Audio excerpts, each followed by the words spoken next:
Okay, so you've had a chance to look over your answers on page 32, and let's just take a look at how you did here. So for all four of these, the reason why we're doing this is because this is a lot of how you work with a spreadsheet is to be able to identify which cells you want to add or divide or subtract or whatever, and just give an algebraic rule to that cell so that you can have it do the calculations for you. So if we ever want to have an expenses cell on a spreadsheet, we would look for all the things where our expenses occur and just have it add up for us. So our expenses in this case should be equal to our housing plus our food plus our clothing.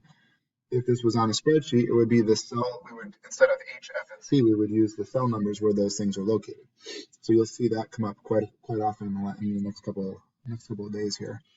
For number two, we want to look for a way to represent your leftover saving and debt reduction. We'll call that S equals.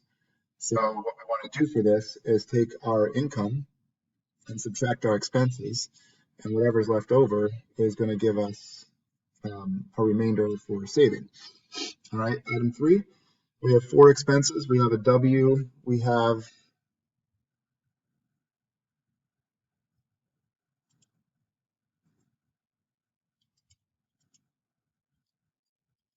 okay, so we have a W, we have an X, we have a Y, and we have a Z. And so if we add up all 4 of those things and divide by 4, that will create our average. So adding all of our data, dividing by the number of data creates an average. There's a way we can do that in a spreadsheet format as well. And finally, this percentage. So to do a percentage, we want to divide the part by the total. So in this case, the clothing would be the part of the expenses, and the T would stand for total expenses. So our percentage equals our clothing divided by our total, and that'll equal a decimal. So if we multiply by 100, it'll turn into a percent. So just review those and see if you had all 4 of those correct. All right, next thing is just a quick note here that within Google Classroom, you will see an article posted that outlines 6 popular budgeting apps. And these are apps that both kids and adults use. Some are free, some are paid, so it may be worth exploring for you. But in addition to the article there's also a summary for page 31. And so you'll be able to have a chance to go back to that and record or copy those things down if you wish. Some of you may be satisfied with using a spreadsheet for budgeting, but if you choose to use an app, you may find something here that is useful. All right, you've already done the exit ticket, so we can skip past here. And let's go over to page 33. So on the practices section here, we have 2 people, Rafi and Lily, and they've been saving their receipts, so they have a whole bunch of purchases listed here. They also have some income listed here. And what you're going to do with this is you're going to fill out a spreadsheet that is located in Google Classroom.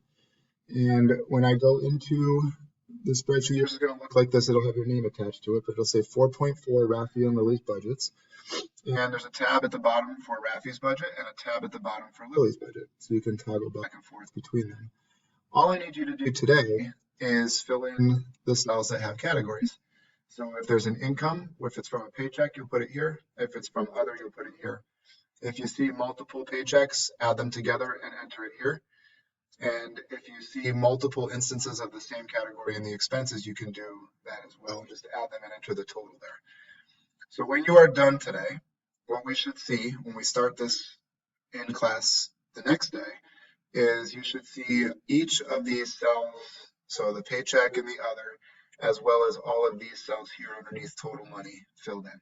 Now, where do you get that? Again, you're going to get that from the list that is on page 33. So if you're filling in Rafi's spreadsheet, I would check them off or cross them off on page 33 as you go, and then do the same thing for Lily's spreadsheet. You do not need to calculate anything. You do not need to do any cell references. I will teach you how to do that the next time. All we need to do is have the data properly entered. All right, if you have any questions on what to do with those tasks, send me an email. I'll be happy to help. But I think that if you follow those directions, you will have no trouble.